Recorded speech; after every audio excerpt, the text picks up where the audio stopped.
রমজান মাসে রোজা রেখে আমরা বেশি বেশি দোয়া করব।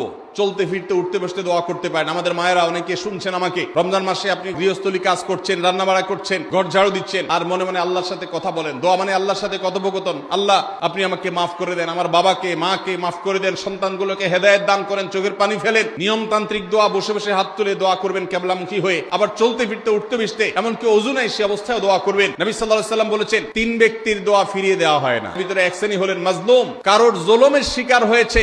এই ব্যক্তি জালেমের বিরুদ্ধে যে তার মনের আকুতি থাকে, বদদোয়া থাকে, আল্লাহ সুবহানাহু ওয়া তাআলা এটা ফিরিয়ে দেন না। এইজন্য পৃথিবীর ইতিহাসের কোন জালিম আপনি দেখাতে পারবেন না যেই জালিমকে আল্লাহ ছেড়ে দিয়েছেন, আল্লাহ ছাড় দিয়েছেন কিন্তু চূড়ান্ত ভাবে ছেড়ে দিয়েছেন, এমন কোন জালিম আপনি দেখাতে পারবেন না।